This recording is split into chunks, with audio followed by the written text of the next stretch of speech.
Bienvenue dans ce podcast Conseil de sportif. Ce podcast, je l'espère, va vous accompagner dans votre pratique sportive, va aussi peut-être vous aider à reprendre le sport ou simplement vous éclairer sur une question que vous vous posez. Et pour ça, je reçois des experts ou des pratiquants qui témoignent de leur expérience, de leur vécu. Dans cet épisode, j'ai la chance d'être avec Hortense, notre experte en jogging. Bonjour Hortense. Hello. Alors, je dis experte en Hortense parce que tu encadres des sessions de jogging avec des débutants et des confirmés. Tu cours aussi, beaucoup, sur plusieurs distances, du 5 km au marathon. Et tu es d'ailleurs en pleine préparation puisque tu vas participer au marathon de Florence, tu m'as dit, dans quelques mois. C'est ça, t'as bien résumé. Alors, c'est plutôt un beau CV et j'ai envie de te dire que ça va bien nous servir aujourd'hui puisque tu vas nous partager tes conseils pour débuter ou reprendre la course à pied. Première question, quand on se décide à courir ou à reprendre, qu'est-ce qu'il faut faire en amont ? Je crois que c'est la question que tout le monde se pose quand tu veux vraiment débuter ou reprendre pour bien commencer. Déjà, je pense que psychologiquement, c'est important de savoir où est-ce que tu vas courir, à quel endroit, la durée également. Il y en a beaucoup qui veulent commencer par le nombre de kilomètres. Mais moi, je conseille plus au niveau de la durée, partir vers 10-15 minutes plutôt que de faire 4-5 kilomètres d'un coup. Et après, un peu rallonger la course, mais éviter de parler de kilomètres, mais plutôt parler de minutes. Ok, donc tu veux dire qu'il vaut mieux faire pendant combien de temps, 10 ou 15 minutes, avant de se lancer dans une plus grande distance ? Ça dépend, ça c'est vraiment voir au niveau de chaque personne, au niveau de sa capacité, si on débute, si on reprend, c'est pas non plus la même chose. Au moins faire une semaine tranquille pour éviter de traumatiser les muscles ou se traumatiser psychologiquement. La course à pied est un sport qui traumatise beaucoup les muscles, donc on va commencer doucement pour accélérer au fur et à mesure. Alors, il y a une différence entre, on disait, le jogging et le running, c'est-à-dire que quand tu débutes la course à pied, tu es donc un jogger. C'est ça. Et donc, il y a une différence, tu dois être à l'aise dans ta course ? Pour résumer un peu, jogging, je vois plus côté bien-être et running plus côté compétition. Jogging, c'est vraiment, on se sent bien.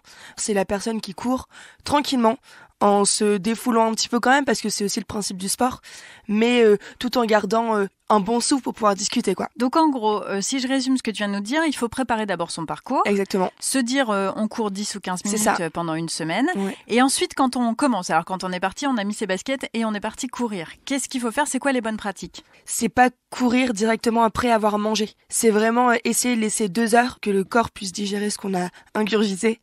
Parce que j'ai beaucoup de filles qui viennent courir et qui avant se sont empiffrées parce qu'elles veulent avoir de l'énergie, donc ça part d'une très bonne intention de leur part.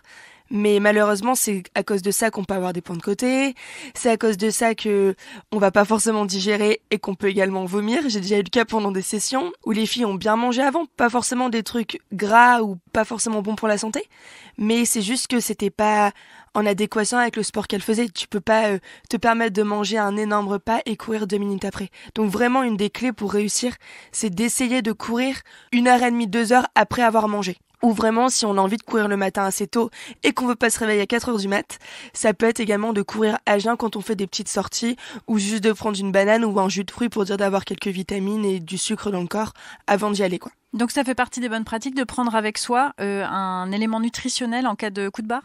Ouais, ça peut l'être. En fonction de l'intensité, en fonction également des personnes. Ça, c'est vraiment plus le côté individuel. Il y a des personnes qui préfèrent courir à jeun. Moi, je sais que je peux courir 10 km à jeun sans aucun souci.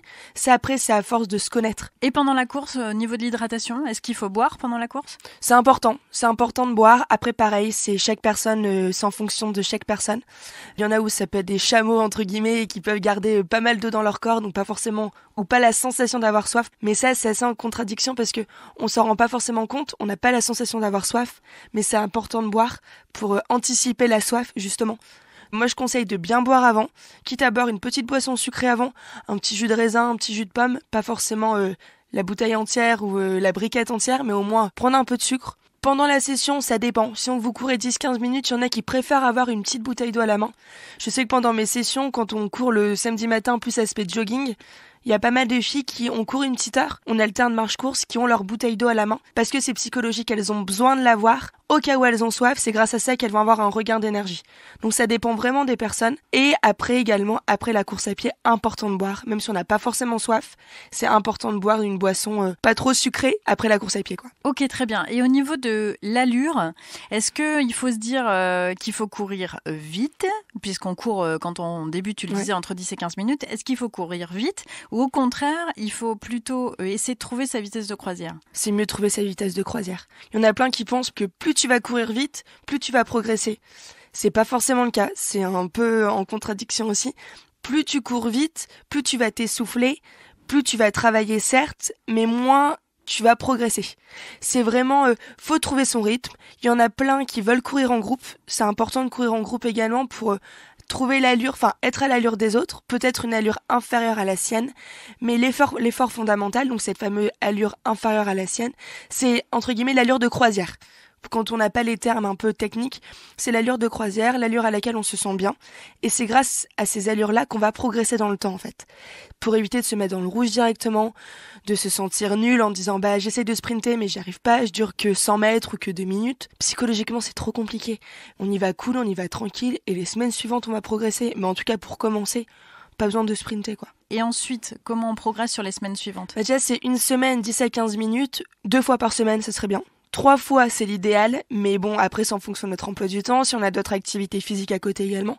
C'est important de faire plusieurs activités physiques. Par exemple, quand on court et qu'on veut se remettre à la course à pied, c'est important également d'intégrer dans sa semaine une séance de renforcement musculaire, par exemple. La course, c'est un des sports les plus traumatisants pour les muscles, parce que faut quand même supporter notre poids. Dans tous les cas, qu'on soit mince, qu'on soit un peu plus rond, entre guillemets, faut quand même supporter son poids. Ouais, moi je conseille vraiment de faire, au moins pour la première semaine et les 2 qui suivent, 2 sessions par semaine. Au départ 10-15 minutes. Après, si on voit qu'on est bien, on peut passer à 20 minutes. Si on voit qu'on a encore du mal, on reste à 10-15 minutes. Pas de panique. La course à pied, ça fonctionne vraiment par échelle.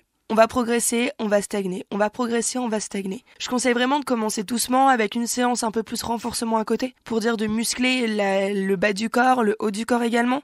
C'est important d'avoir tout le corps musclé pour pouvoir courir et pas se sentir lourd pendant la course à pied ou pas se blesser bêtement, tout simplement. Donc je résume, en fait, on commence doucement, 10-15 minutes pendant une semaine, ensuite on évolue avec son corps et les ressentis qu'on a dans son corps. Bien s'écouter. Voilà, bien s'écouter et surtout varier les plaisirs entre guillemets, c'est-à-dire ne pas faire que de la course à pied. Non, il y en a plein qui pensent que pour préparer un marathon, par exemple, ou même une course de 10 km ou reprendre la course à pied, moi c'est ce que j'ai pendant mes sessions régulièrement, c'est je vais courir tous les jours. Le repos, c'est tellement important, c'est là où le muscle va vraiment souffler et va être meilleur pendant les prochaines sessions. Plus on court, plus on a de courbatures, moins on progresse. Donc c'est important, oui, de courir, mais par exemple, une journée sur 2, si on veut vraiment tout donner, c'est le maximum, quoi. Donc vraiment bien s'écouter. Ok, très bien. Et maintenant, on va passer à le après la course. Ouais. Qu'est-ce qu'il faut faire? Ce sont les bonnes pratiques. Je ne sais pas, s'hydrater, s'étirer, comment ça marche? S'hydrater, oui. Complètement. S'hydrater, très très important. Manger directement après, je le conseille pas forcément. Laisser un temps de repos, le temps de la douche ou le temps de l'étirement. Après, pour les étirements, il y a souvent 2 écoles. Il y a ceux qui préconisent de s'étirer juste après, quand le muscle est encore chaud, ou il y en a qui se préconisent de s'étirer 1 heure après, quand le muscle devient froid. Moi, je suis plutôt de partie de la 2e école, donc m'étirer longtemps après. Après, pareil, c'est en fonction de comment on se sent. Chacun réagit comme il veut, en fait. Pour le coup, là-dessus, il n'y a pas de mieux ou il n'y a pas de moins bien. Mais en tout cas, l'étirement est assez important pour vraiment avoir un muscle assez solide quand même. Et alors, question fondamentale, on va dire, c'est comment on fait pour garder la motivation? Parce qu'on sait qu'on n'est pas bon au début. Oui. Donc, on galère, c'est pas forcément quelque chose de plaisant, en fait, sur les premières sessions. Non. Donc, comment on fait pour continuer et se motiver? Où est-ce qu'on va chercher cette motivation? Tout est dans le mental. Comme tu dis, on sait qu'on n'est pas forcément ultra doué quand on reprend la course à pied. C'est assez compliqué, on a toujours des petites douleurs, parce que c'est des muscles qu'on n'avait pas trop l'habitude de travailler, on se sent nul, d'un coup on progresse, et juste après on régresse. Enfin, c'est assez compliqué de trouver son rythme. Déjà, c'est s'écouter. Clairement, s'écouter, pour moi, c'est la clé de la motivation. S'écouter, mais pas trop. Tout simplement parce que si, imaginons, il pleut un petit peu, il fait pas forcément ultra beau ou quoi que ce soit, on va pas y aller parce qu'on s'écoute. Quand je dis s'écouter, c'est écouter son corps, pas son esprit. Et après, c'est en parler. Par exemple, se dire, aller courir avec des copines. Comme ça, tu lâches pas l'autre. Et t'as ce côté où, je me suis engagée, je le fais. La course à pied, c'est un sport individuel, mais qui peut se pratiquer en collectif également. Et pour moi, c'est grâce au collectif qu'on va progresser. Donc, il y a tout le côté où courir en groupe et s'écouter. Ok, très bien. Merci beaucoup, Hortense. Merci à vous d'avoir suivi ce podcast. S'il vous a plu, n'hésitez pas à le partager sur vos réseaux. Et pour celles et ceux qui ont un iPhone, un iPad ou un Mac, vous pouvez aussi nous faire un petit retour sur Apple Podcast. On se dit à très vite pour d'autres conseils de sportifs. Et puis à noter d'ailleurs que notre prochain podcast sera consacré aux bonnes pratiques pour les coureurs débutants. En gros, ce qu'il faut faire ou ne pas faire avec Hortense. Merci beaucoup, à bientôt.